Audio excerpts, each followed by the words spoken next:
All right, what is up, everybody? Shell Scout 0013 here coming in. We have our interview with Isiah, and we wanted to ask him questions that maybe some of the other interviews that he has done did not ask, and maybe just go off topic on a few different things. And hopefully, you guys enjoy it. It is a great time, and he is a great person to kind of talk to. So hope you guys enjoy it. And yeah, just real quick, if you haven't headed to the Discord yet, go ahead and head there. This is where you can ask questions and talk to everybody. Like if you've got stuff that you're working on, feel free to post it in here. We've got some cool things that people post. If you've got, if you're interested in the league this week, I'm going to have people trying to submit their lists, and I will create a prompt for everyone who is interested in kind of letting everybody know, hey, we're going to pick our tiers, and then we're going to pick our pods this week. So look out for the update on Tuesday for the updates to all the new cards. Make your list and get it in by this weekend so that we can actually start next week as well. But yeah, if you're interested, just head on over to the League General and sign up there. If you are interested in helping the channel, just go ahead and head to the Patreon and donate there if you're interested. And you don't even have to be a member. We still have the giveaway going on, and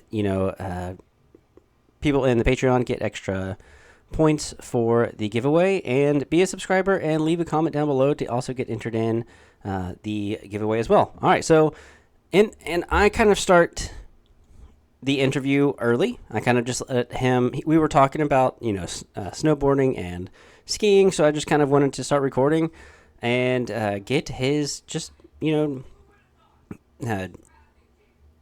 his normal self, his genuine self, I should say. That's what I was looking for. And yeah, hope you guys enjoy. Do you like skiing or snowboarding more? I'm a snowboarding guy. I am not a two-plank man. I can't do it. Screw skiing. Hey, yeah, there we go. All right.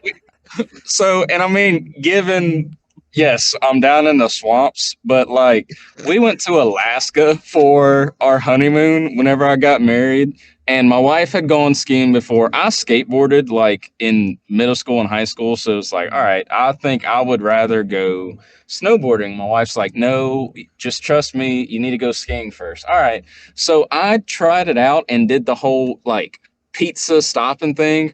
I went over a small cliff and my wife thought that I died. Like, it was not like, we were like, which one's the easiest one to go on? Like, we're beginners, we're from like Louisiana, Texas area. And they're like, oh, this one would be super easy. And it was like, I think, is it a black diamond? That's like, no way. They sent you on a black diamond first one. That's brutal. Yes. That's brutal. That was the easiest one that they had, they said. No way. So we went through it, and yeah, I was like trying to stop. My wife's in the back, like screaming, like, slow down, slow down. I'm like, I can't. And then, yeah, it was not a major cliff. Like, it was maybe like a 4 to 5 foot drop. But yeah, I went over, ended up losing my. It feels big when you're there. Oh, yeah. No. Whenever I have enough time to say, I'm still falling. Like that's a little bit much for me, but yeah, no, it was wild. And I told my wife, I was like, never again. Like, I can go snowboarding, I can try that out, but if you ever kept putting skis on, just put a bullet in my head, it'd be easier. Man, yeah. So is that the hardest? I was always a runner, so skiing is easier for me. Okay. So, like, how's the difference? Like, or what's the big difference? I know that there's usually animosity towards each other, but I didn't know if, like... Well, one makes you look cool, and one makes you look like a nerd. So, and that's coming from somebody who chose to spend his PTO going to play a war game, and I think you look like a nerd. Yeah. It's, they have a different, like, the main difference between the two is like what muscle group you're using. So with skis, you're going to be using more of your hips and kind of like it's more of this to turn and more of this control, whereas with snowboarding it's more in your core because you're more hunching and leaning to try to do stuff. And also, I mean, both use your calves, both use your quads, but more so like basically skiing will use this and below, and snowboarding will use this a lot. So if you have a beer belly like I do, it's not the best idea. No. We Did call you that a father figure around here? Yeah, right.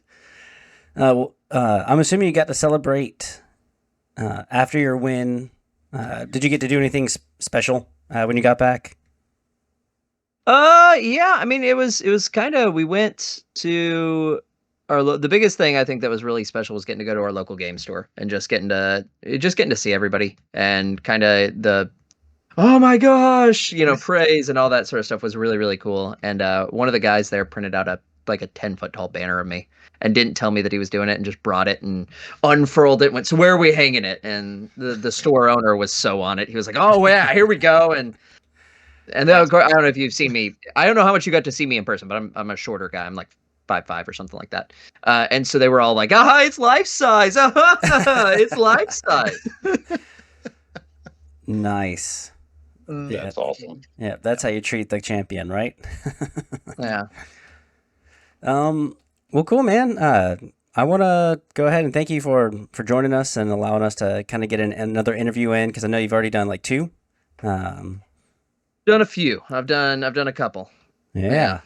So you got to do your parade after your win and kind of show yourself to the world. And I know that tour, man. Yeah, exactly.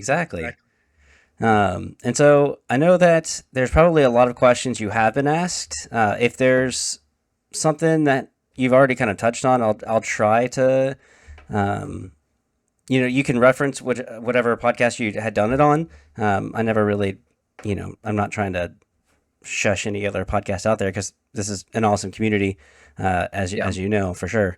So yeah, for sure.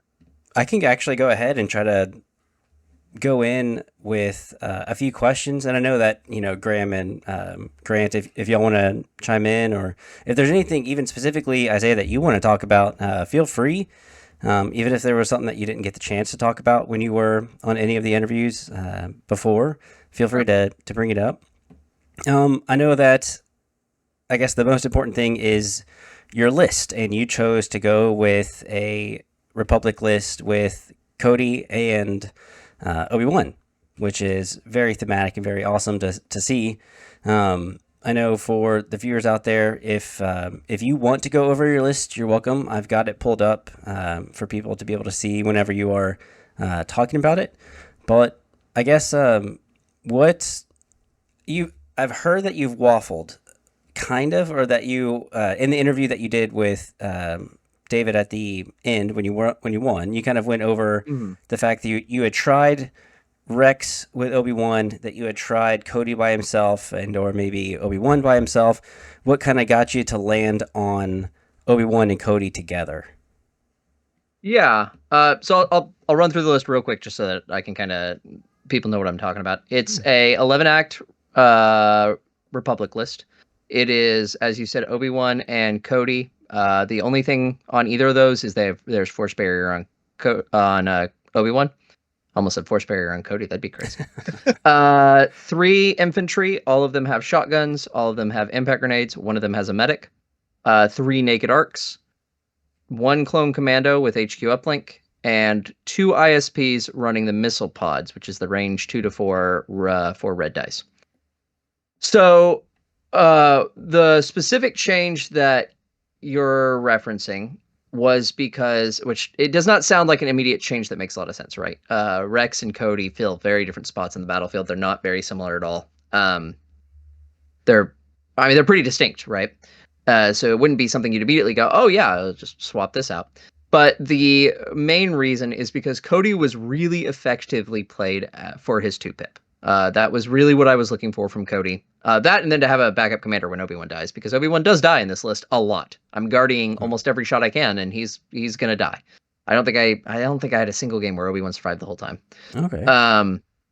But Cody's 2-pip effectively was treating him like, I think there's kind of an intent for Rex to be played, the ranged 2 gunslinger kind of thing, where he's buffing instead of him buffing other attacks like Rex does, where Rex adds 3 red dice with his 2-pip. into other dice pools. Cody gets to shoot back anytime anyone else shoots at him or the person that he's issued his order to, right?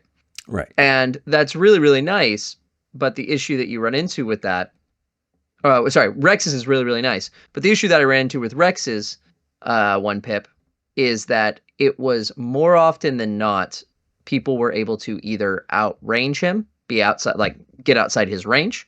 People were able to just kill him off much easier because his positioning was not nearly as effective.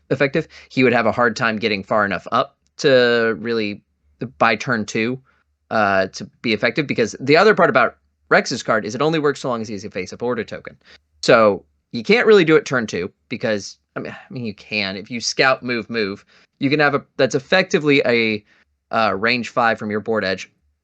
But that's assuming there's no terrain blocking you. That's assuming that you were wanting to be that far up in the first place. I mean, there's a lot of conditions that can really knock down that effective range. And so I ended up going with Cody because I felt like he was able to get. I was more often able to get the value out of Cody than I was out of Rex. But they were functionally filling the same role of really buffing up that mean turn 2 attack. Okay. So I guess your main focus is also trying to maybe pull your opponent in. Were there any objectives that you thought that were probably going to be the best with Cody and Obi-Wan? Yeah, any of the ones that are real concentrated, I was excited to play. Close the Pocket, Bunker Assault. Those were all ones that I was super into. With Obi-Wan, I was basically treating everything around Obi-Wan like a range 1 bubble, where I wanted to keep my units sort of, concentrated up. It's a little bit looser than when people say Clone Ball. It's a little bit looser than that because it's not got to be super, super tight so we can all token share and stuff like that, which, I mean, I guess token share is range 2 now, so that's a little bit less anyway. But it was not quite that tight when you think of the old days of Clone Ball and when it would be really, bunched up. Sometimes it ended up that way anyway because it was just how the terrain put me. But a lot of the time it was a little bit more spread out. I basically only have to get one of the models in range 1 of Obi-Wan, so I can cohere a little bit. But realistically, I want the ones that are like Bunker Assault or Close the Pocket. Breakthrough is not a bad one for me, although I have a little bit of a harder time with the secondary point on Breakthrough. The ones that I really wanted to avoid are like Recover the Research or Shifting Priorities, or anyone where it's going to force a lot of split up independent actions, and I'm really going to struggle with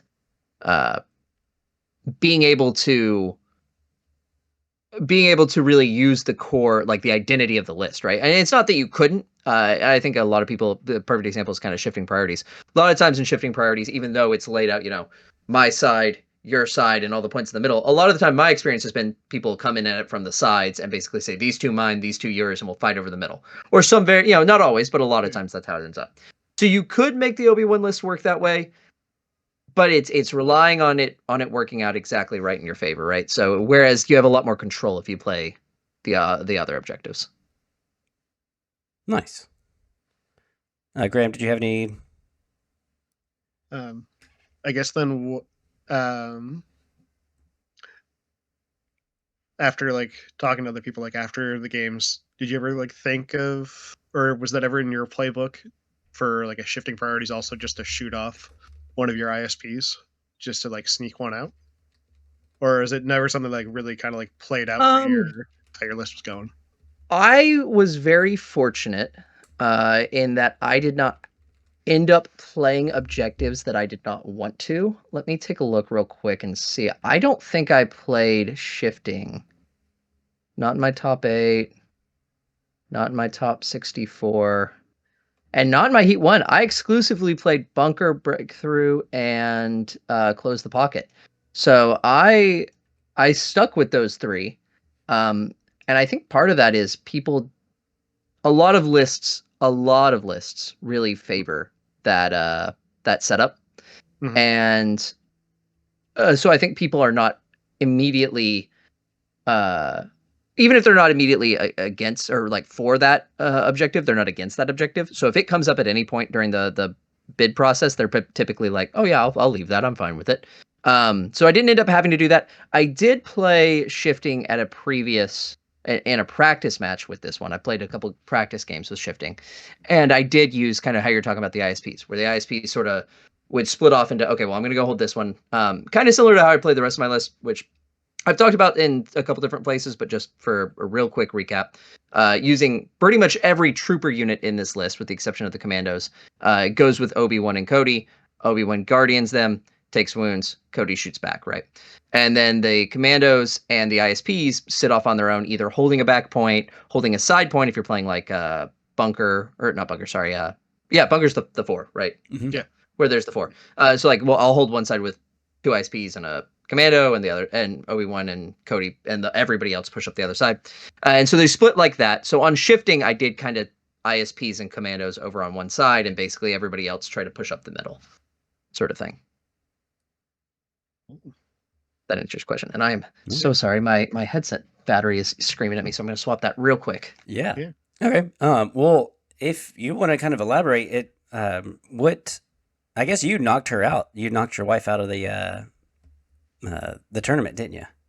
Fortunately, I did not. Okay. We were playing day 1. We played against each other day 1, which was the way the tournament was structured was, you had your 2 separate heats that both fed the top 32 players from each heat into the day 2, which was a 64 person from the 2 heats, and then that cut down to a top 8, and then that was the finals.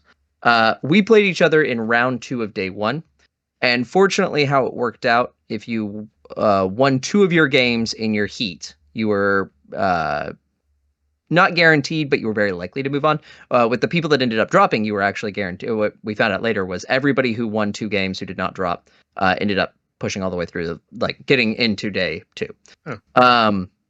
So we played round 2, day 1, and it was her only loss of the day. She pulled out her other 2, so she ended up pushing forward to top 64, and then I think won 1 game day 2 and lost 2, so she did not make the top 8 cut, obviously, and I think ended up 48th total, somewhere around there. Okay. Nice. Did you help? But no, I didn't knock her out, which is great. I'm very happy that I was not the guy who knocked her out. It made the flight home very, very nice. Oh yeah. Yeah. Did you help her with her list at all? Yeah. So we play each other quite a lot. We're very regularly we will very regularly play games, or not even necessarily play games, just kind of run through the actions of a game, sort of thing, of just, okay, if I did this and you did this, and sort of this, pretending all rolls are roughly statistically average, right? Or just playing round 1 of a game to see what it would look like after round 1, and then extrapolating from there. We do a lot of practice against each other, and so her list, my list is very largely influenced by her, and I would say that hers is probably about equally influenced by me. Hers was a little bit more in the meta right now, running double aqua, triple deca. But then what she was trying to put in on top of that, because I think you see that a lot, right? You see the double aqua, triple deca, but then it's kind of what else fills out that list that kind of makes it more unique. And so we played a lot of different iterations of what she wanted to put in that spot, whether it was Magnas or Dooku, or whether it was Grievous, or whether it was, whoever it was. So we definitely worked out a lot of possibilities there. Okay. So how long have you been playing for? I started playing, the first time I was ever exposed to Star Wars Legion was Gen Con 23, which is end of July, start of August. Is a pretty big board game convention. I started looking into war games in general at that con, and then I think probably about a month later decided on Star Wars Legion, because we bought a bunch of different starter sets and kind of were like, all right, we're going to get into a war game. Let's do the little sample of everyone to see which one we like, and then we can move from there. So probably about a month and a half or so after that, we got into Legion. But I was not big into competitive Legion at all until, just before 2.6. Mainly because I was not interested in the size of the armies. I felt like 800 points was too restrictive, and you really couldn't build something that felt really unique and that felt fun. I think the 1 commander 3 core requirement 8 up, especially in Republic, 8 up, a significant portion of your army. So it was like, well, you can kind of start to do something cool, but you can't really get there. It's kind of, you're going to have one trick, and that's kind of all there is to it. And so I played a lot before, but it was playing, games that were at the 1600 point scale, or at, I think we played one game that was like a 3200 point scale. And then when they brought the point scale up to 1,000, and not only brought this point scale up to 1,000, but also kind of lowered the cost of a lot of the units, which both affected you getting a much larger army.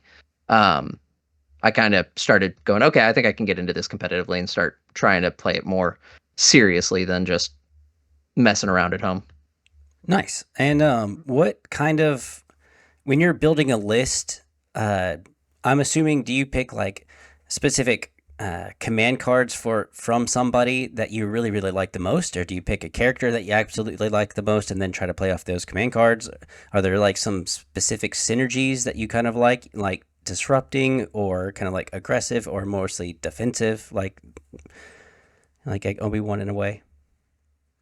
I would be lying if I said I didn't typically start from a place of like, oh, I like this character, let's see what I can do with this. That certainly was the case with what I was trying to do with Rex at our local GT last year, which I ended up coming in second. I was trying to make a Rex list work, and I really like Obi-Wan. So a lot of the times it starts from there, but I wouldn't say that's typically the very early stages of, all right, well, yeah, let's see about this, and then let's try to fill it out. A lot of the times, command cards are not at the forefront of my thoughts on a lot of list building. A lot of the times they are kind of the gravy on top, but it's mostly about the synergy of the units and trying to find ways that they can enact. Mostly because I find that a lot of times I play command cards wrong, and I'm just make mistakes and will play things in the wrong turn from when they should be played. So outside of making sure that I have something for good turn one order control or something like that, or something that's going to be basically a guaranteed, I don't put too much stock into command cards. Okay. Did you guys have any other questions? I guess, or kind of going back to your Gen Con experience then, what was it about Legion then that stood up and kind of captured you? Was it just Star Wars, or was it... Oh, okay. So we had a whole whiteboard like matrix drawn up of all the different games. So we did the ones that come up to the top, off the top of my head. We did Infinity, BattleTech, 40K, Sigmar, Legion. I don't think we didn't do X-Wing. We did look at Armada, and then there was like one or two others that I'm not remembering that we looked at. And essentially, what it boiled down to, the three largest criteria were: top one, want to like the game system. Got to like the game system. That's the most important, right? Second was, I wanted a game that had a decent sized community, because it's really cool if it's a cool game, but if you can't ever find anybody to play with it, that sucks, right?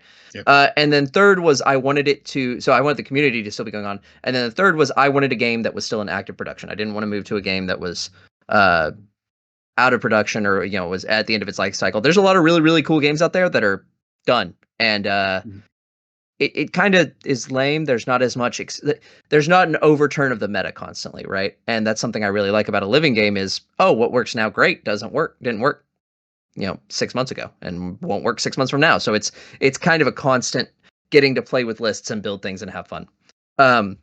So out of those, what I found is that Legion is the third largest war game in general, and in my area specifically the second largest. Largest being 40K, of course, and then in general the second largest, I believe, is Age of Sigmar, I believe, and then third is Legion. So it has the community to support it. And what really got me about the game system that I really fell in love with mainly was both the order control system that they have for command cards and order tokens and all that sort of stuff that felt good and felt like there was an element of randomness, but you could control it enough to bend it in your favor. And that's not something that's present in a lot of other games. And also, I really like alternating activations. My biggest gripe with a lot of the war games out there is you take your turn, I take my turn. And even when there's a lot of war games that will try to compensate for that, and like I think BattleTech's the perfect example of saying everything's happening at the same time, right? Where it's, yeah, I move, but we don't apply my damage until the end of the round, so you can still shoot back and stuff like that. You're still losing on a lot of tactical advantage stuff. You're losing out on positioning control. You're losing out on board options. You're losing out on a lot of stuff that doesn't feel good.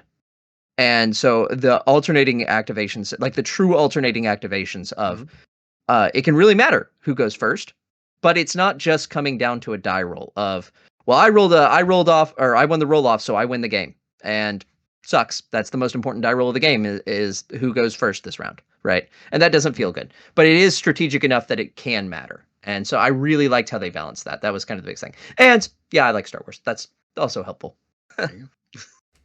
Who's your favorite character in Star Wars? Captain Rex, easy. Okay. Love him. I love the clones. Ooh, okay, here you go. You want a really hot take that I think no one on Earth agrees with me for? Yes. Oh, boy. I am incredibly excited about the customizable commanders and operatives. I think that is so neat. I think that's the best thing that they could do for hobbying for the game. I think for hobbyists, that's, oh my gosh, amazing. I am a terrible painter, so not really for me, but also for gameplay wise, I think it's so cool. I think it's going to be amazing, and we're going to get to see so many unique lists, more things like mine that are really out there and really special, like dive into a niche and are like, I plan around this thing, and this bit is my whole bang, and I'm gonna run with this as far as I can. And I think you're gonna get to see a lot more of that. And of course that's kind of being a little bit presumptuous depending on how much customization is allowed, but at least the idea is really cool.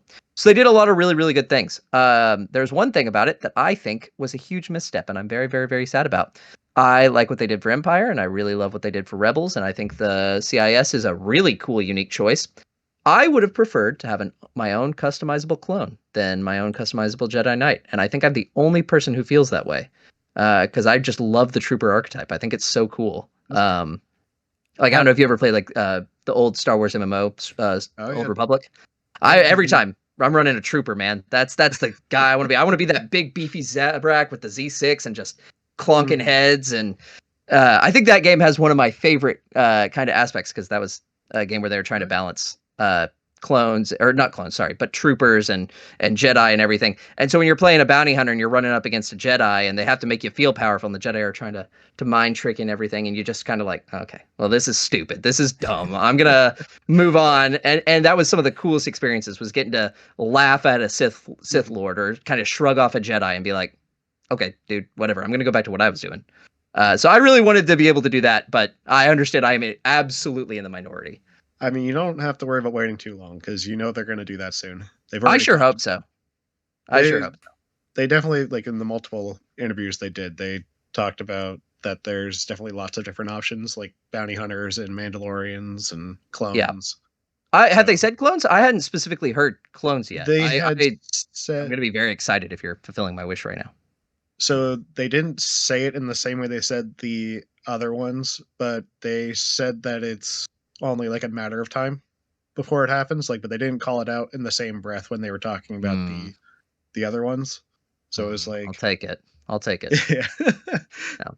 They did say that, I know the one thing I didn't know about is that they said that we're keeping a lot of the generic commanders are going away. I think T-Series, Rebel Officer, Imperial Officer are all going away, but generic clone commander is staying.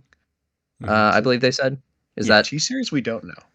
It's kind of weird. Yeah. They talked about the super. Sorry. From what I know, the generic super tac is the one that's going away. The generic T series is staying, and the generic clone commander is staying.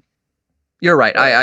I said T series and I was thinking super tac, but you're absolutely right. They said super tac was the one I was meaning to say about that. No, you're good. Yeah, I thought the missed opportunity for Jedi Commander and customizable Jedi clone coming in the same box would have been really cool. Because you always have every Jedi has their counterpart clone commander. Nothing like that. Oh, that'd be so cool. That was a good idea. Yeah. Even if the clone commander was like an operative or the Jedi was an operative, it just would have been so cool. Well, I mean, honestly, that's what I'm more excited about for Republic is the lack of operative choices. I mean, now that we have Bad Batch, we have at least one. But I mean, are you taking R2? Because you shouldn't. There's not really an operative choice. There's not a wealth of choices for the Republic. So I'm more excited about Knights than I am Commanders. Yeah, me too. And definitely Hondo too. Oh yeah, I'm just ready for the. I always forget he's coming as an operative. Oh, yeah. For every faction. Yes. That's But yeah. that's so thematic and cool. I love that. Yeah, how would you design your own clone trooper? Like what would you make it more of like an ARC trooper or a commando? Would you make it more of like a um If I was trying to do something thematic, I really like glass cannon builds. I think they're so fun. I think they provide some really cool moments, and I would love to see, or honestly, if you could design two, I'd like the idea of some sort of guardian, kind of the same thing I did with Obi-Wan and Cody, I guess is what I'm describing. But I like the idea of being able to kind of partner up and do, like you were saying, a Jedi Knight and a clone commando that works similarly to each other. I like the idea of something like what I think Rex is meant to do, but just doesn't have the meat behind him to really sustain. And maybe a Rex and a little bit more defensive, not necessarily as defensive as Obi-Wan, but a little bit more defensive Jedi might be able to really benefit from that. Or even just somebody who has force barrier who can go with him, who's not Anakin, who needs to be up in the fight, right? do you think the new Ahsoka model will kind of cover that basis? I am interested. I am withholding too much judgment until we hear what her mastery is. Because I mean that's obviously a huge part of her kit, right? So we're not 100% clear on what she's going to be yet. I do think there is some really interesting. I think there's some really interesting positioning in there. I was surprised to see that she got Guardian on her 3-pip. Yeah, that's like Yeah. yeah. The 3-pip card Yeah. gives her Guardian. Yeah. She does not feel like a Guardian character to me. She feels like a kind of like that glass cannon build. She feels like she runs in fast and hits stuff hard, right? Her dice pool is, I mean, it's pretty mean for her price point. I think her speed 3 is really gonna. I mean, speed 3 and jump 2 means you can be wherever you want on the board, right? Oh, yeah. You're kind of, she's kind of the most nimble Sith we've seen, or not Sith, sorry, Jedi we've seen. I think with the only one who even comes close is Ventress with her jump 2, and she still has speed 2. So I think this is huge. But I don't see a lot of defensive tech here in a way that makes sense to me. I mean, obviously the deflect, obviously the natural, the surge and the return damage that comes with that, which is really, really nice. But I would, if it were not for the mastery that Obi-Wan has, the Suresu mastery, which lets you reroll attacks, I don't know that you're getting your value out of that, because most of the time, in most other factions, you Guardian up your chain, not down it. So you're wanting to Guardian a more valuable unit with your cheaper units. Think Palpatine and IRG, or basically anybody with the like upgrade Chewie that gives or- you. Well, Chewie, or I'm trying to think of the protect. Yeah, But the esteem leader. Sorry, that's what I was trying to think of. Basically, any leader that puts esteemed leader on them, you're giving up core. And I don't think there is any instance in the game besides Gar where you're protecting downward, if that makes sense. Where it's I'm gonna be taking Obi-Wan and I'm protecting core, because that's that. Yeah. It's hard to get value out of that unless there's a lot of defensive tech that makes it either harder to go through, or makes it more likely to do damage back, or give some sort of effect, or it's some reason why I'm taking a hit on a 150 point unit instead of on a 56 point unit, right? Yeah. So I don't think I see from her a good enough reason to make that swap. Maybe if you're running a Wookiee, like a Wookiee heavy army where they're white saves, so you're going from non-surging whites to surging reds, that's a pretty big difference that can make a lot of value. But but then you're I running don't. only 3 Wookiees. And when you could Yeah. be running 3 arcs for less. Yeah, Mhm. it's kind of hard to validate that. It doesn't immediately seem like it fits somewhere to me. I'm struggling with. I want to come up with a cool list with her. She seems really neat, but I just haven't found a spot that I feel like she really fits into yet. You know what I mean? Yeah. Yeah. Once we know her As a- mastery, though, I think that's definitely going to For sure. help For shape sure. everything. That's just the missing piece of the puzzle. And that But might to make circle everything back, just Come I together. think your Her never really guarding everything. I mean, in most of the Clone Wars episodes I remember, man, she was like jumping on the ATTE on that cliff side, defending that thing, defending her men on top of the turbo tank. Like she's always there protecting her troops behind her. But For sure, and from a thematic standpoint, I think it can really make a lot of sense. I was more referencing her gameplay kit, but I agree with you from a thematic sense. It can be really, really cool. But I also, to be fair, I think you could make that argument for a lot of the Jedi. I think you could make a very similar argument for Anakin. And I'm not disagreeing with that argument. I think that's a great argument, but it just hasn't reflected in gameplay for anyone, I feel like, except for Obi-Wan so far. Yeah, no, for sure. That was one of the other things. What's it called? With the Guardian. When you were building your list, did you ever consider putting Boyle in to help out with maybe take some wounds off of Obi-Wan? Because all the podcasts I was listening to, I was like, man, he never really said anything about any of the other Guardian units, such as like Chewie or any of the other ones. I know Chewie has what's it called? Guardian Commander. So in that case, it's a bad example, but in general, that's what. I mean, the bigger issue I run into with Chewbacca is that I'm capped on commander slots, right? Yeah. So he's not a bad choice. He's not a bad choice for a Cody list. If you were wanting to accomplish the same thing I'm accomplishing with Obi-Wan and basically say, hey, I want somebody who's going to take the hits. Chewbacca's not a bad idea for that. I don't feel like he has the durability that Obi-Wan does, right? Yes, he has 9 health. Commanders, like I was saying. Yeah. But specifically to your Boyle question, that's a great point. That is something that I looked into pretty heavily. So I played in the Thursday heat, and then Friday was the top 64, and Saturday was top 64, and Sunday was the top 8. For Friday, my wife and I played in the doubles tournament, and we were running a sort of modified version of my list that did have kind of wanted to accomplish the same thing, but did have Boyle in it instead of Obi-Wan, which the doubles rules were basically we both got to build a skirmish 500-point army and play them together. But instead of running Obi-Wan, we put Boyle as the Guardian target, and then we ran Rex as the other commander, mainly because in the way that they had set up the doubles tournament, every player got to play a command card every round. Not every team, but every player. And your units were considered friendly to your teammates' units.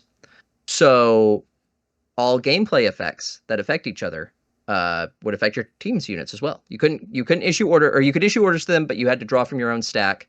And so there was a lot of overlap there.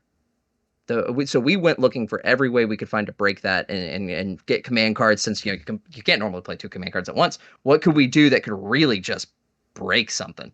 And what we settled on was Cody's return fire, bumped up by Rex's add 3 red to every attack. And let me tell you, that was a filthy, filthy move to do, and it was very clear that this game is not balanced for team play, because every attack that Boyle took a wound on, which was almost every attack, was resulting in 5 red, black and a white coming back at you, surge critting with impact, with pierce, just destructive, just filthy. Definitely felt mean to do to people. That's awesome. Yeah, it was so much fun. Oh, it was so cool. But that was kind of the Boyle area. As far as putting him in the main list that I actually used for competitive play, yes and no. I've considered it. I don't think. By the point I reached where I was, I was so dry on points with the activations that I hit that it was kind of like, Boyle's just not. I don't know that it's worth the money here. But the other thing that really hit me was in test games before, I was essentially deciding, do I want Boyle or Shotgun Trooper? Because they're about the same price, and that was basically what I'd have to cut to get Boyle on the list. And the decision came down to recording my game stats and saying how many attacks actually went over Obi-Wan's 3 and were not, Obi-Wan's Guardian 3 and were not crits. So something that somebody else could have caught. And what I found was that vast majority of the time, I either had access to a dodge, or it was crits that went over the wall, the Guardian 3 wall, or it was so many that it was going to wipe the unit, and Boyle would not have been able. I would not have chosen to Guardian with Boyle because I thought the unit was already dead, right? So I just didn't. I played around with it, and there could be a combination there that could work really nice, but I don't think that it fit for me. And maybe that was a mistake. There were a few times where I feel like that could have been really helpful in the final tournaments, but I don't think that losing the shotgun trooper was worth it. Fair enough. Yeah. Let's see. Well, since you brought up the team tournament, um, I believe this was also the first time where they allowed teams to be separate factions. Well, I'm glad that you are aware of that fact, because I wasn't until we went, and they had not posted that anywhere. And what we did find that cleared up some of the confusion. We could not find any rules posted for the event, hardly wherever. It was very much so treated as a kind of a fun come and play sort of thing. It was not a serious competitive tournament, which I think there's a real place for. I think it was a lot of fun. I think it was unique. It was played with the hazardous objective or hazardous environment rule set, which I don't know if you remember from the Adepticon or from the mini extravaganza stream last year. I had not played any of those. I'd only heard about them and went, "That's neat," and then never played it. But it was played with both that and the team's rules. They had not published the rules anywhere. They had published last year's rules. So we found those, and they did not say you could use. They explicitly said you had to use the same faction. Yes. But there was a call out rule in this year's rule set that they never said you could. You had to use the same faction, but they hadn't changed it from last year. So you just kind of assume, right? You assume it's the same as it was last year. But there was one note that was you cannot repeat unique units between your army. So I can't have a Obi-Wan and she has an Obi-Wan. You can't repeat. You can not repeat unique upgrades. And for the purposes of this tournament, Anakin and Darth Vader are treated as a single unique unit. And so that was the thing that a lot of people latched on to, went, okay, so can we? So, because otherwise, what does that mean, right? That's not it's not a real sentence. But it was pretty unique. It was pretty neat. I don't think we got to see a ton of cross faction play, other than there were some people who just showed up and said, "Hey, I have a 500-point army. Let's go." And so those were cool, but they didn't have the synergy. They were playing for fun, which was fine and was a great time. Yeah. But a lot of the armies that I saw were not people running cross faction stuff. It was people running. I think our first game was against both Wookiee, like 2 sets of Bright Tree, or not Bright Tree. Defenders. Wookiee Defenders, thank you. Yeah. And then our second one was against, I don't even remember, but it was against another same faction set. Mm-hmm. Awesome. Hmm. Now, are there any new units that are coming out, or any updated units that you're hoping to get an update for that you're excited about? Well, I mean, yeah. So I am a little bit sad about we got to see Cody's art at. I'm just gonna talk about Cody the whole time. Yeah, we got to see Cody's card at the Adepticon stream, and I was a little sad about that because I think Cody is not in a great spot. I know that's really rich coming from the guy who just took him in One Worlds, and I get it, but I think that there's a lot of waste in his kit. I think putting Observe, a range 3 action, on someone who's supposed to be a range 4 sniper is a very, very silly thing to do, and it makes me very frustrated, and I get angry about it. ARF troopers.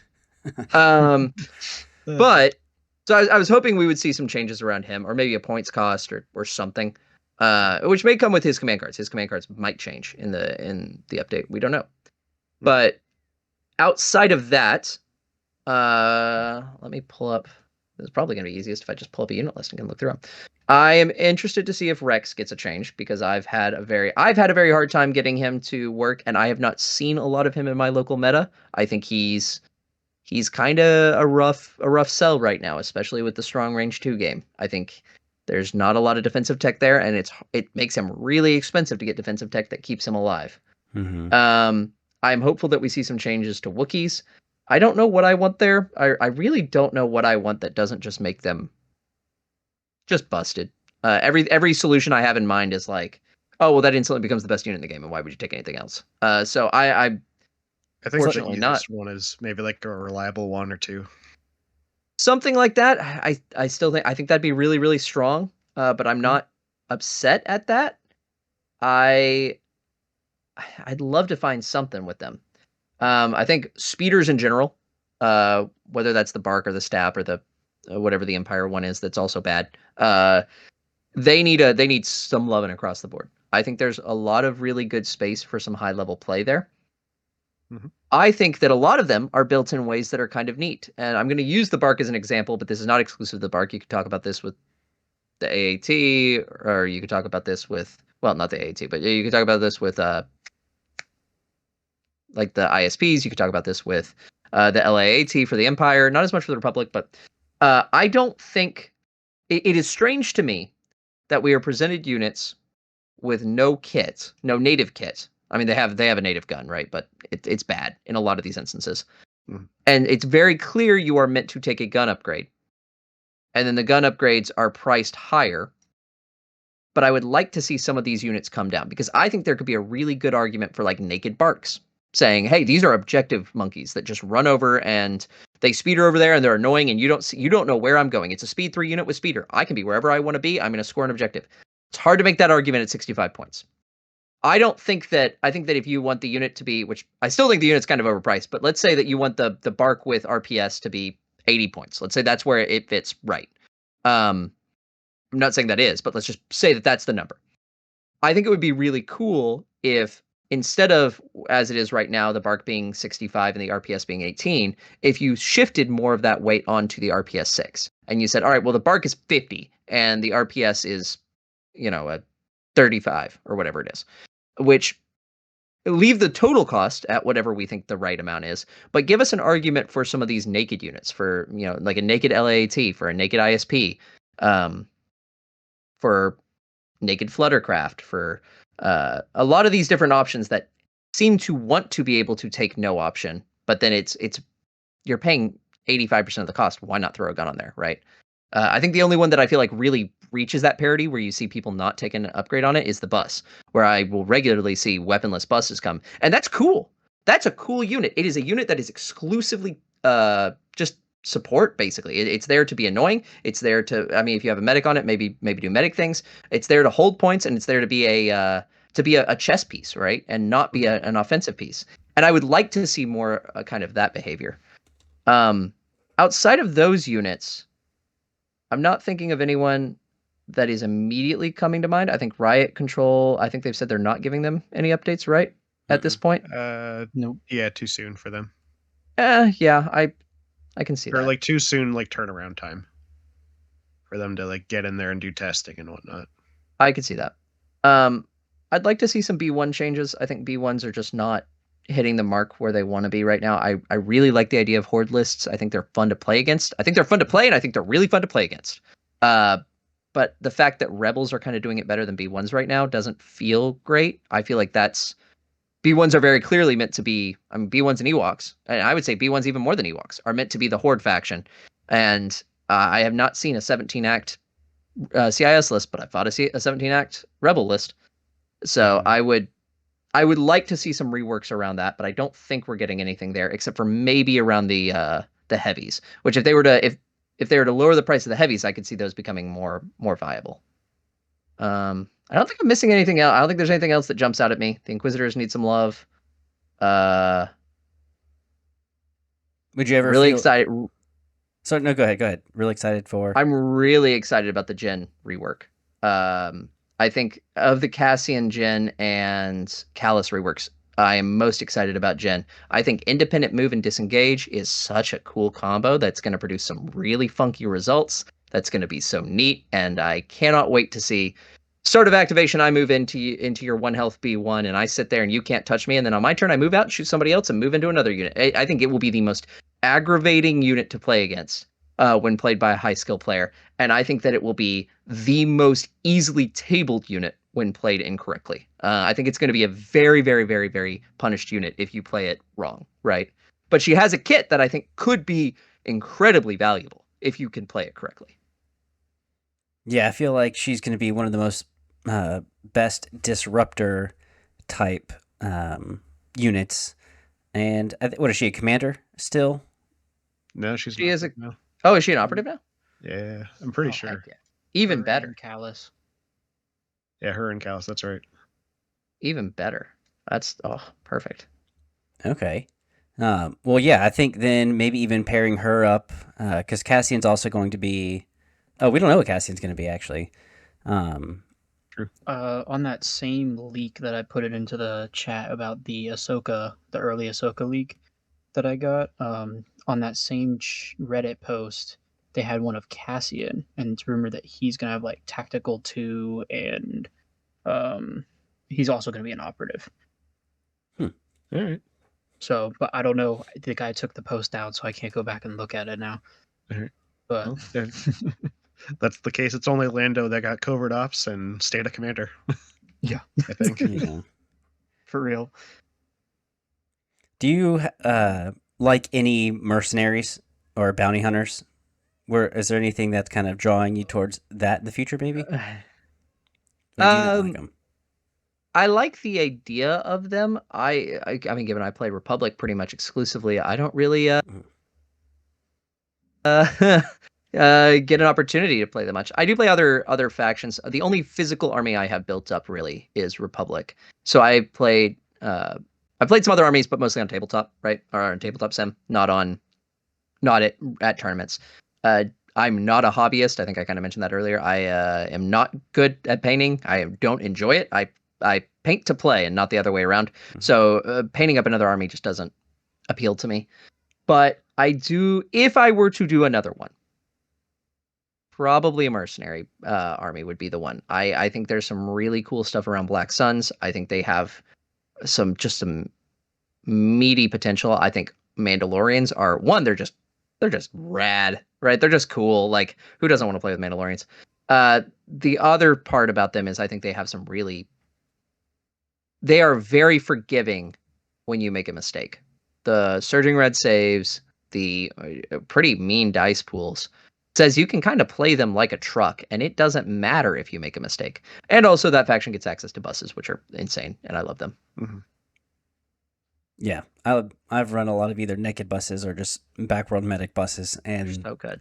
yeah, They're they do so their good. job of just either blocking line of sight, being annoying, holding 2 objectives, anything like that. They're really, really good. I still don't have an answer for buses, man. It's hard to have a unit where shooting a bus is a good use of your time, where you're getting the points where, like, there are plenty of units that can table a bus. But all of those units cost double what a bus costs. And so you're losing that point trade if you're taking 2 or 3 rounds to kill a bus. It's just not worth it. And they are, to me, probably the most point efficient, like point health efficient unit in the game that I'm aware of. And so I guess being exclusively Republic, is there any unit that is missing? Even in the reveals, is there something that's completely missing that you really want to have? Kind of like either a wolf or so like a a new 212th. Yeah, like a whole Ooh. something that's not been revealed or anything. A whole bunch of stuff. How much time do you have? I want if you were to give me anything for the Republic, first choice would probably be a 212th Battle Force. I'm really surprised it's not in the game already. You have everything. You have everything you need. Give us a unique ATRT. Give us a unique saber tank. Kind of like how they have unique ATST kind of deal. and Flutters. well, yeah, how they have unique flutters, or EXD has unique units. I think you don't even have to give us no new models. I think you can just give us new unique cards, like print and play cards. I don't think there is any physical stuff that has to change. I think with the Cody box and Obi-Wan, you have what you need. And if you want to, you can package them all together in a box and sell it as a 212th Battle Force. But I think you could do some really cool vehicle shenanigans lists. I think you could, maybe bump up your heavy count from 2 to 3, or bump up your support count, but only allow you to take ATRTs and barks. I think there's some really, really, really cool stuff that you can do there that can kind of counter the 501st Trooper heavy meta, or not meta, but list structure, right? Because that's what the 501st is. And I think you could even push that further and say, all right, well, 501st is going to maybe keep ATRTs, but lose whatever heavy option they have, which I can't recall off the top of my head. Lat. Do they have the lat? Okay. Yeah. Maybe pull that away from them, or maybe give Cody a unique, give 12th a unique lat that could be really cool and actually give people a reason to play with their lats that they bought. Mm-hmm. But I think that would be my number one, biggest legitimate want, and I think actually makes sense as a business move, because for no new production cost, you can sell units that already exist today and without any added cost, right? moving down from there, other than the development, moving down from there for like new units, I think it would be really, really cool for us to get like a Mace Windu. I think that's been said over and over again. I really like what they're doing with the squad leader set. I think that enables some real modularity that can be really, really, really cool. I don't have a ton other than just kind of listing off Jedi of, oh, well, I want to see a young Cal Kestis, or I want to see a young the guy from Rebels, Kaon. Kaon? Or Kanan. Kanan, thank you. Yeah. I can feel my wife seething that I got his name wrong. I think he's like one of her favorites. Or I really like the idea of more unique clones. I think that Waxer and Boyle, they're okay. They can fit some unique stuff. But if we can get Heavy, Hard Case, all the different clones that you see. I mean, we have a whole series that's like one of the most beloved pieces of Star Wars media at the moment. That you could just go into any episode and grab. All right, I want these two, and put them again for almost no cost. Put them online as a print and play, and then tell me to paint them different. And I've got maybe give us some alternate sculpts, and I've got some really cool squad leaders that could do really unique things and could enable a very unique list. I want.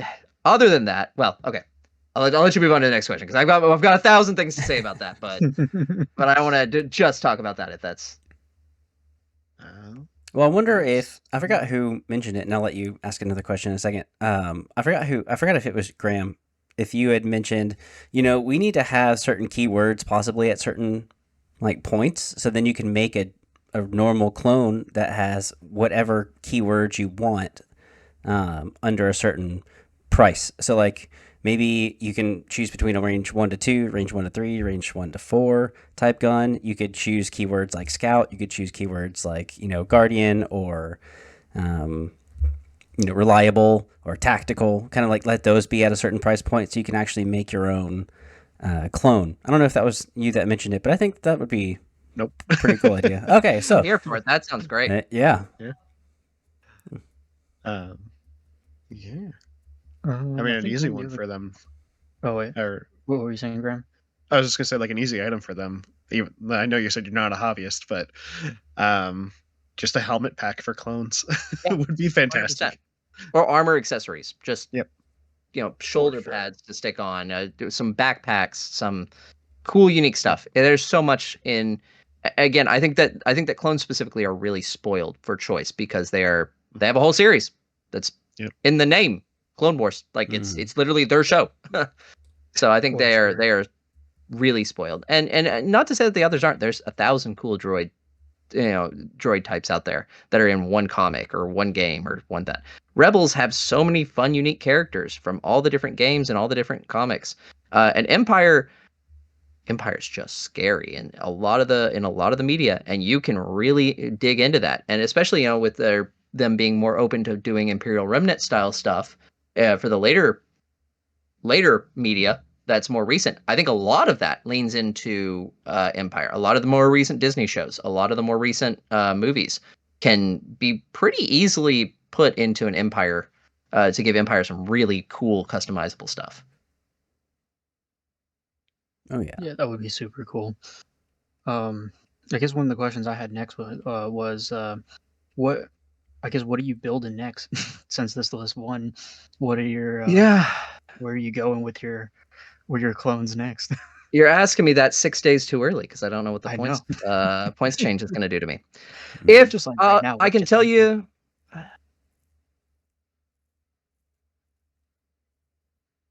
Yeah, all right, why not? All right, cool. Let's talk about the list that I have for my upcoming GT that I have built that I'm planning on taking next week that I haven't told anybody about yet, and I was debating whether I wanted to tell anybody. So here we go. Don't worry, this probably won't be out. It will. It's the end of this month, so I'm expecting this will. Oh, okay. Well, no. That's what I was sitting here. I was going, do I want to let him know or not? All right. This is a specific response to Corey from PDX. I've talked about your list a lot. I thought it was really, really fun to play you at Adepticon. He was running the 17 Rebel Act list. It was really, really neat. I'm gonna make it mine. I have not seen anybody use the clone. What's it called? The new clone that does. Let me pull it up. Sorry, I have to find it, or I'm gonna get the name wrong. The new clone that does Oh, the comms technician. Clone's comm technician. Yep, sorry, I was getting there. Clone comms technician with fire support. I feel like those have been largely treated as dead on arrival, and I think they have been pretty much exiled by the community. I don't think I've played a single one of them since the launch, and I've played a little bit of the game. Like, I've played enough that I think I should have come across any unit that has any regular use, and I haven't seen them. So I'm gonna make it work. I'm gonna try and see if I can figure out a way to get fire support, because I think some of the 17 act rebel lists out there have some really mean options for utilizing fire support on the Mark II troopers. And if you throw Sentinel, or the upgrade that gives you Sentinel, I forget what it is. It's if you throw Overwatch and a comms technician on. I mean, you need to select your commanders so that you have order control on those, and that's going to be that's the biggest part of that list that I haven't figured out yet, is who I'm going with for order control and how I'm going to make it work. But I really like the idea of being able to turn 2 say, all right, cool, move on to the point. Do it. Come on, do it. Like, I think there's some real mean, like, it certainly was scary to me. The only reason it really fell apart against me on my game against Corey was because I had the ability to shoot back with Cody. And so it was like, yeah, cool, shoot me. All right, cool. Well, now let's take your guy off the board. All right, shoot me again. That's 2 acts down. And you got, what, 2 wounds on Obi-Wan? Okay, cool. But for anybody else, that sucks. They're getting 2 attacks per turn. They're putting, nothing else, that's suppression just on an unsustainable level. You're just taking so much suppression that you can't handle it. And all they have to do is is shoot and recover, shoot and recover, shoot and recover every turn, and they're fine. And they can get order controls from the HQ uplinks. I think there's something that could be really cool there with clones. And I mean, they're a lot meaner and they can be a lot harsher if you can fill that out. I think, kind of like rebels, the key to that secret sauce is you need to have a lot of them. 1 unit with standby doesn't get a standby. 1 unit with standby gets it shot off first action. 4 units with standby, 1 unit gets it shot off, and then 3 people wipe the squad that shot at them.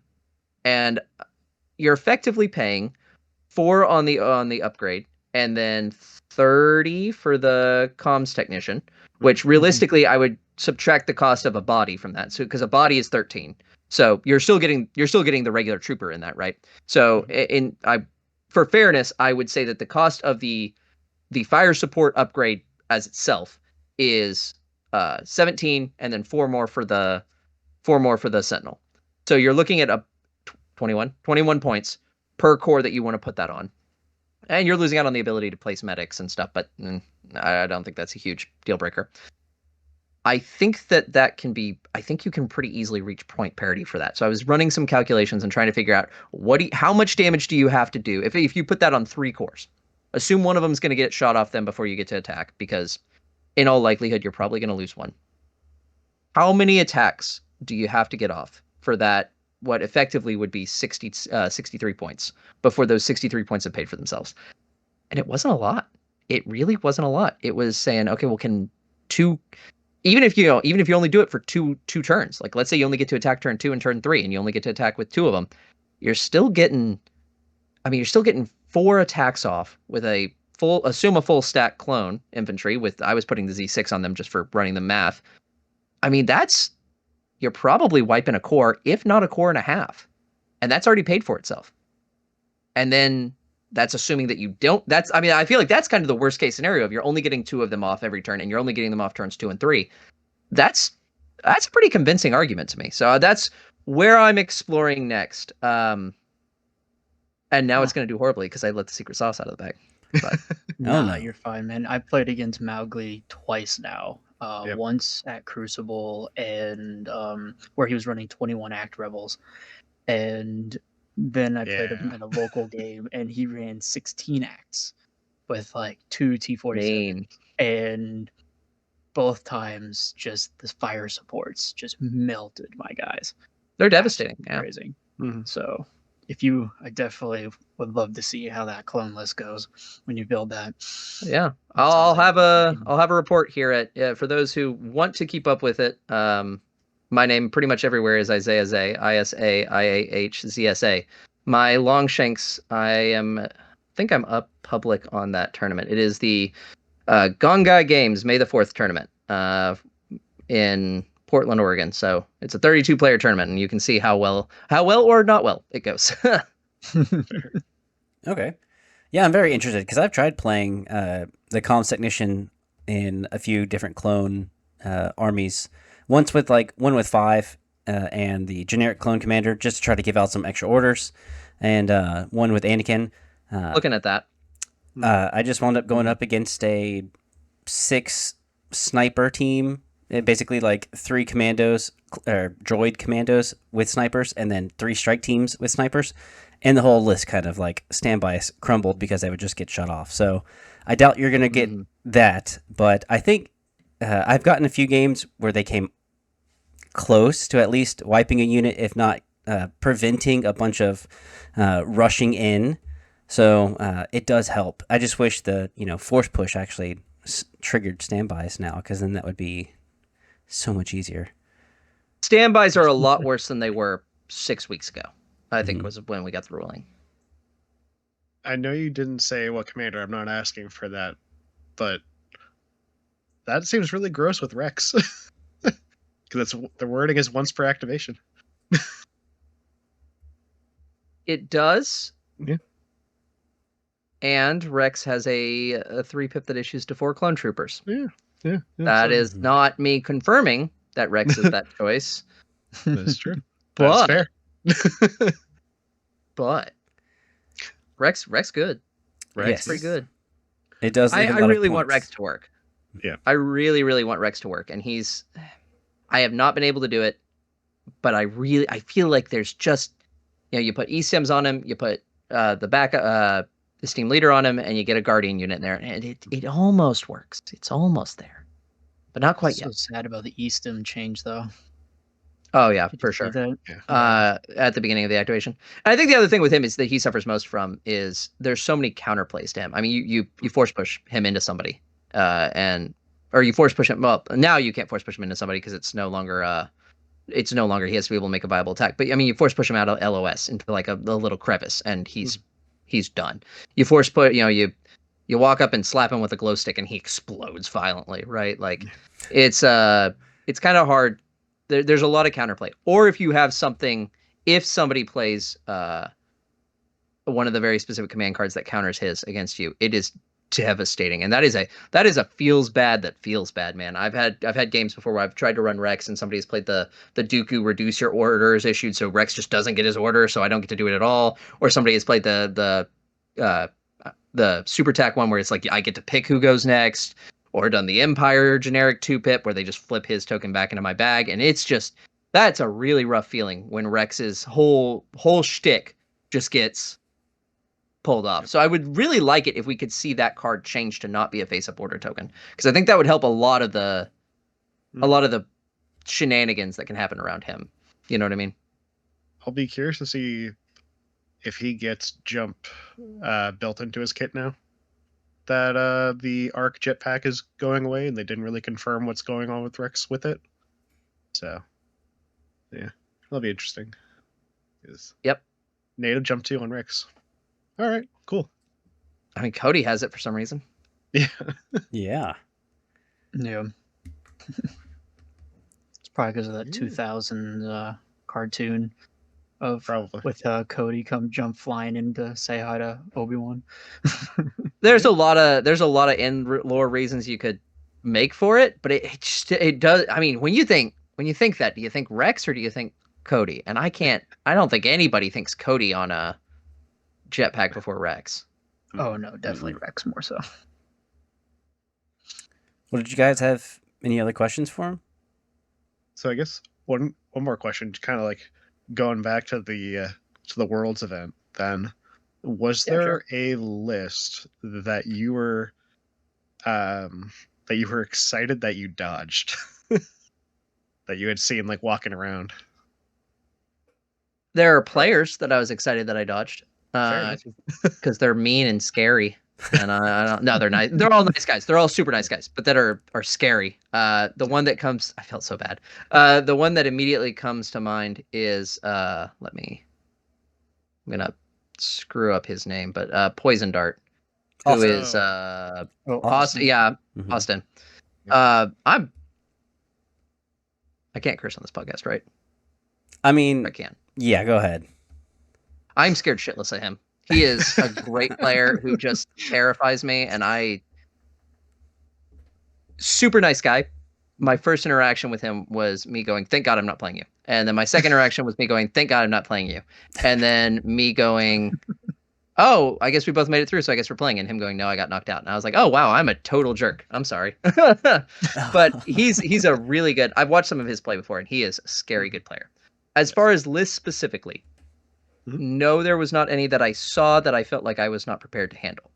There is a list that I feel like I am not prepared to handle, but I did not see an instance of it at LVO or at Adepticon. Sorry, I keep saying LVO and I mean Adepticon. You're good. This list, I don't know if I said this on the post-game podcast or on the post-game interview or not, but this list is actually not undefeated. It's gone at this point 11-1. And the weekend before, this exact I played a lot of versions of this list, and so there's been a lot of different things. But this specific list, I took a weekend before to a local tournament at a place called Paradox Game Trade Post in Tacoma, Washington. And there's a guy up here. Dustin Echoes is his Longshanks name. I don't know if he wants his actual name out there, but Dustin Echoes, and he and I have played a couple times before. We've had a couple different games, and he's a great player. He runs CIS with typically a lot of I don't want to say off meta picks, but things that are mean. He does a lot of commando droids a lot of the times, and a lot of Magna Guard. And in this most recent matchup, he was running the double Aqua, was not running triple Deca. Let me see if I can find his specific list. But it was a double Aqua with Grievous, a super tech that I think was Kalani, if I remember correctly. Okay, here we go. I got the actual list. I can pull it up and tell you for sure. It was super tech, Grievous, just generic super tech, Grievous, 2B1s, 1B2 with an ACM and a T series on it, 2 BX series commandos, 2 BX series sniper teams, 1 Magna Guard, and 2 crab droids. We played Breakthrough, and one of the biggest areas where this list that I have falls apart is if you catch me in melee before I'm ready for it. If you can completely turn off Cody's 2-pip because he can't help you. He can't fire a shot into someone who's engaged in melee. And unless I am aware that it's coming and play carefully and counter it with Obi-Wan's the one card that Obi-Wan has, I believe it's his 2-pip where he can Guardian in melee, you turn off Obi-Wan's Guardian. Yes, the arcs still work in melee. Yes, the shotguns still work in melee, but you've effectively killed the two big gotchas of my list. And he was playing with the crab droids providing scout and with the BX series on Breakthrough. He was in my face turn 1. And I mean, Scout 3 move 2 was devastating. Yeah. And I didn't have a response for it. So a heavy melee skew list is something that I really struggle with right now.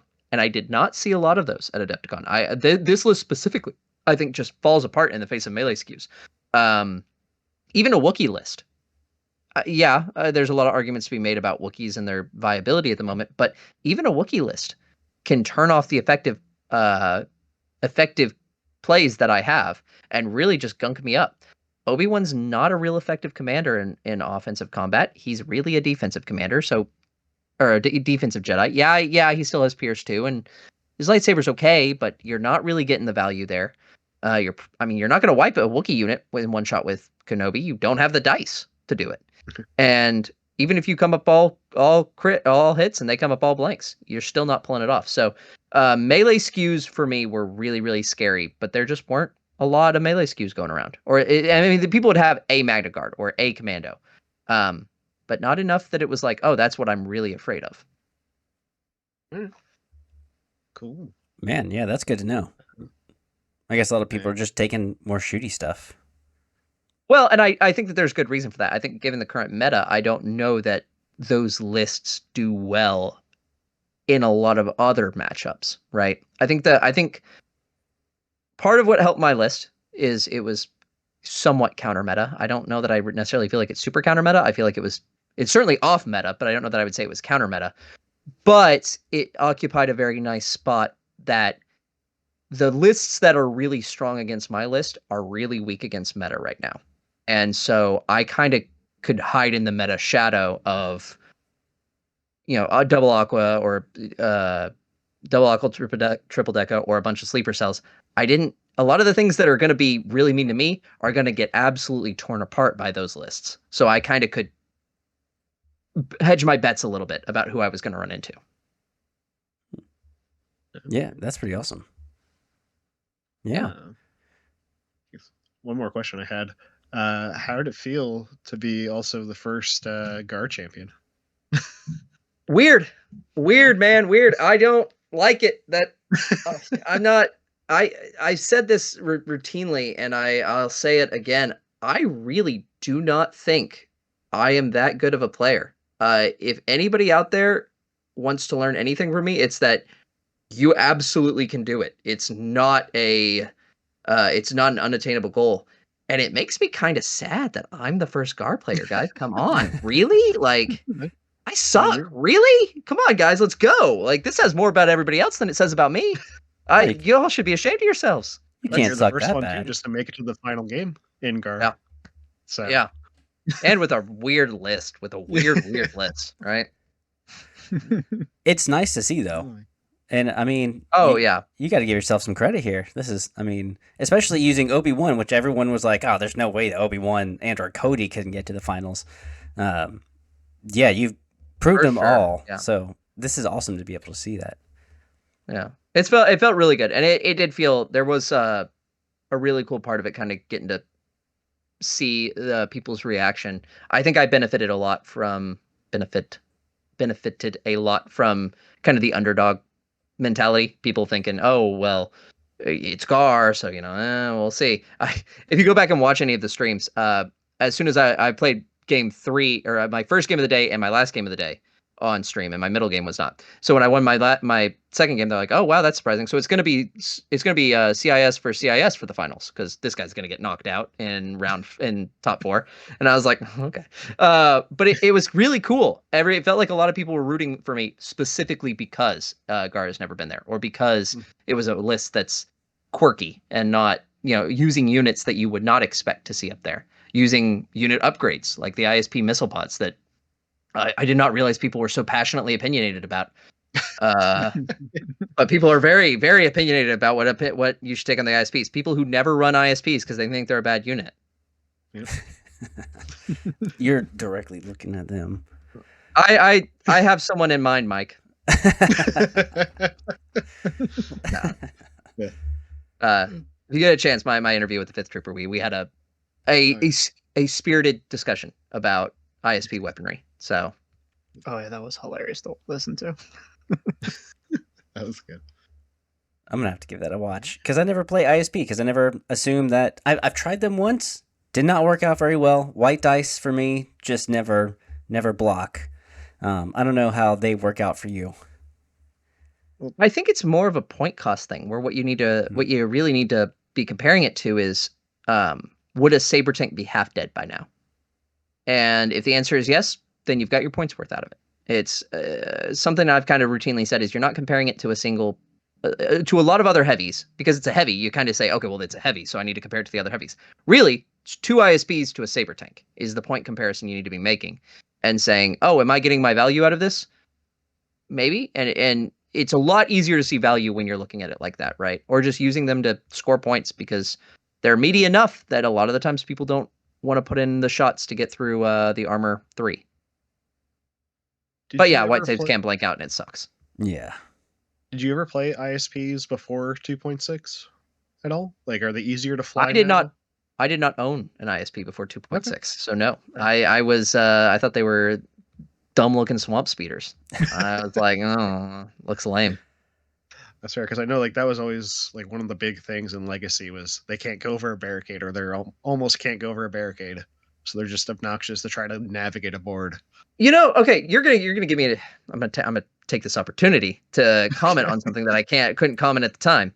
I've been watching back a lot of the. If you're ever on a stream game, I highly recommend you go back and watch it. It's very helpful to see your own play and to see what other people were thinking at the time.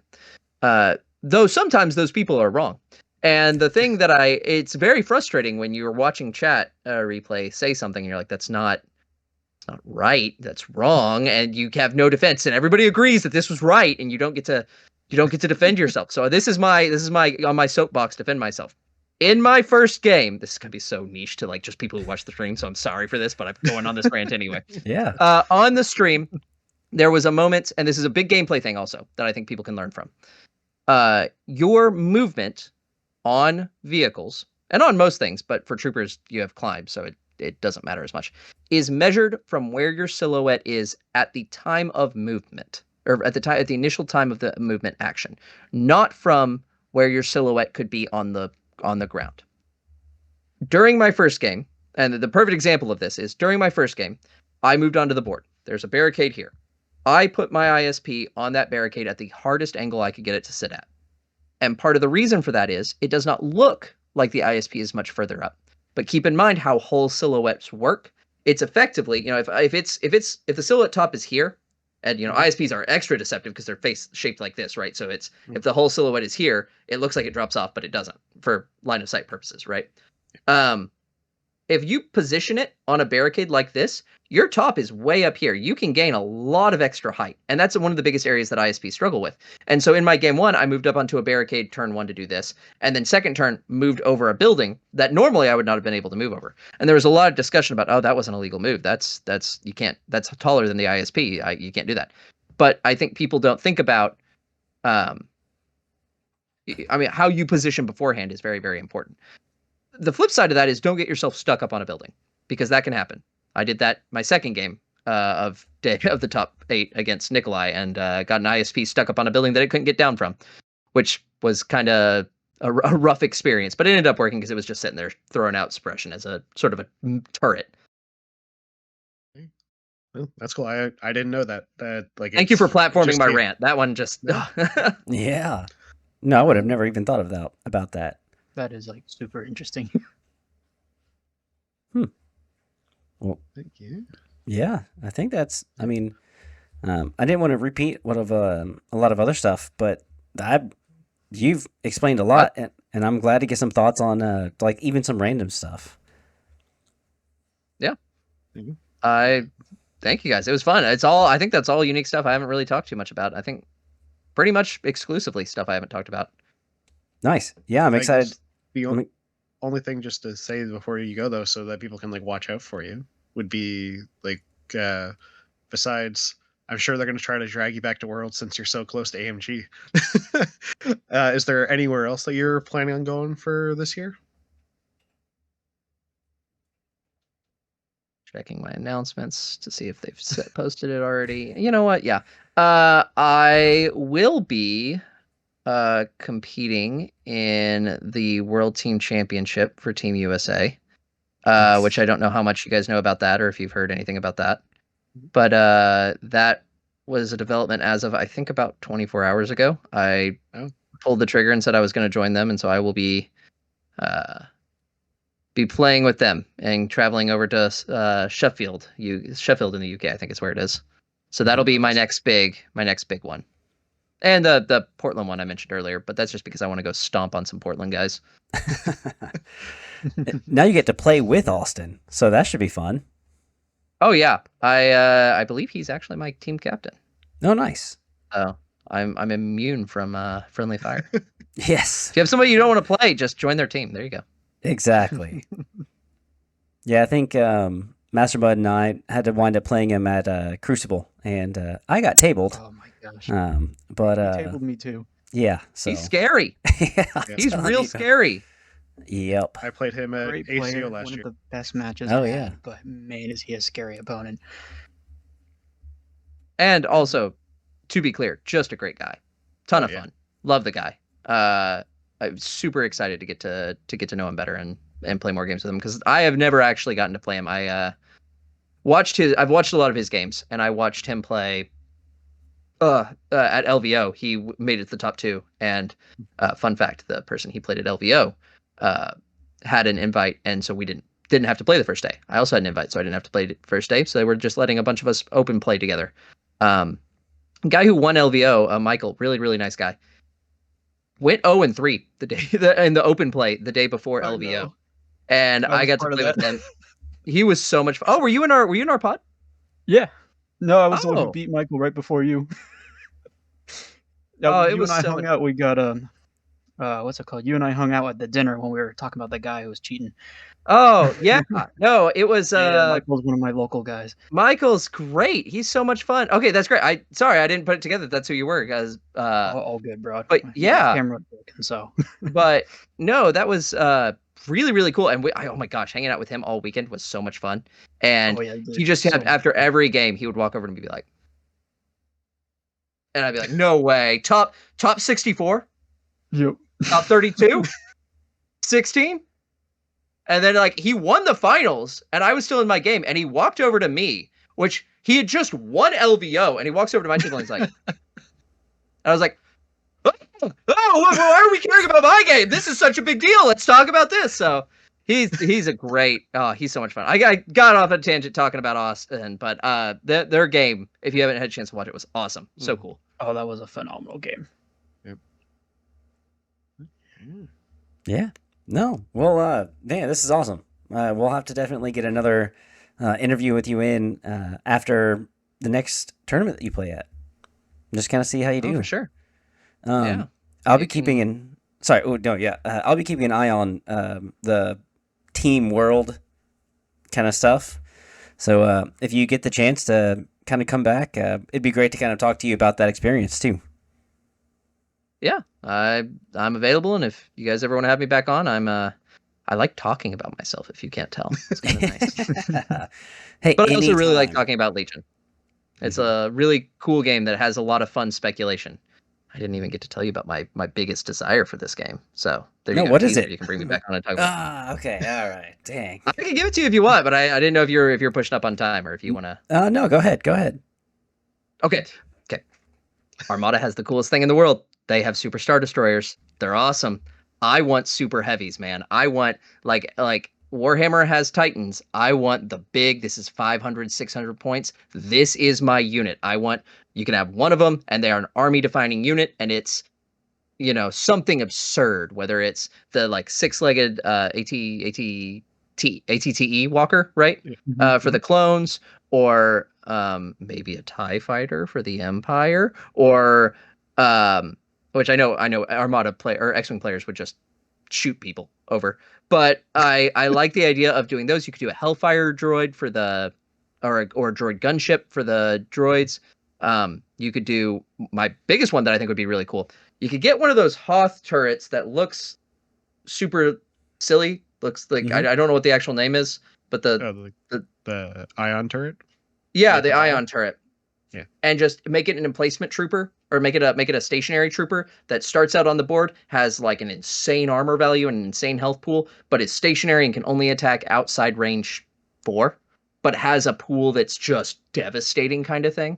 I think there's so much cool stuff you could do with a super heavy option, and a lot of other war games have those kind of things. Even AMG games, like the easiest example is the Super Destroyer from Armada, have those kind of things where you can just sell a $125 model and that's your army, and it's so cool. You could really do some fun stuff with the higher end, and I think those are gonna probably, like, from a business standpoint, I think those would sell pretty well, because who wouldn't go out and buy one of the 6-legged walkers, or buy a Hellfire droid, or buy a TIE fighter, or an X-Wing, or the Hoth turret, or whatever else it is. There's so much cool stuff that could just be neat to just pull out and be like, here we go, and so I really hope that we explore some avenue like that.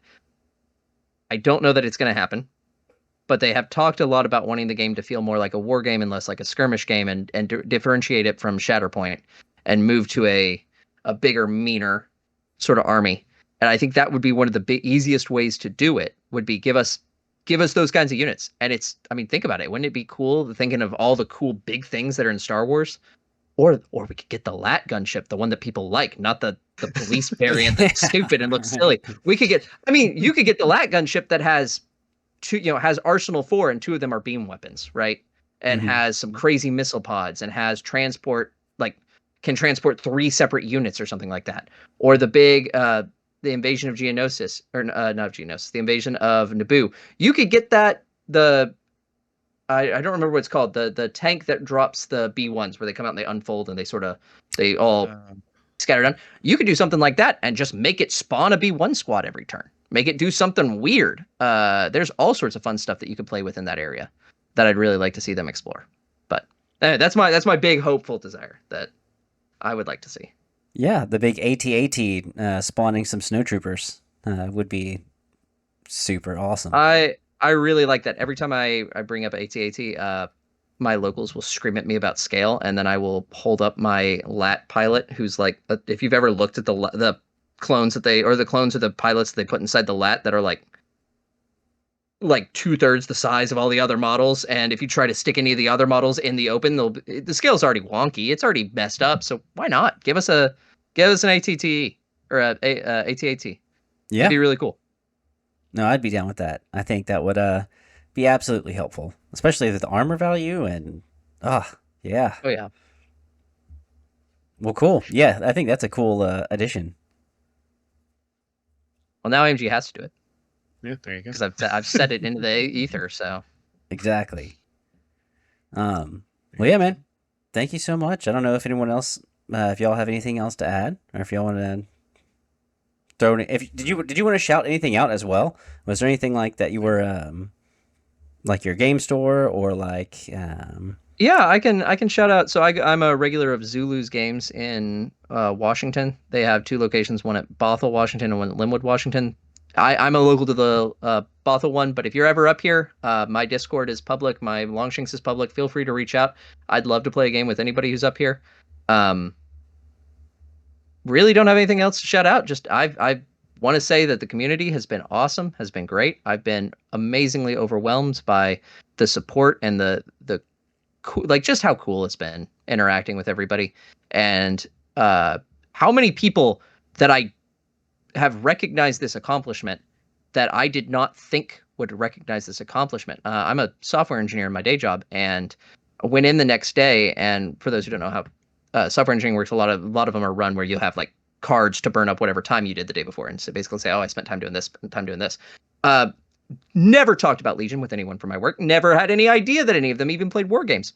The only card I had when I came back from vacation was one that said, hey, you need to really work on building a Rex and a Wookiee list. That was like slotted into my in progress for the day, and that was cool. I mean, it's been amazing how much this community has been welcoming and warm and stuff, and just awesome. Just you're all cool guys, I guess. I don't know.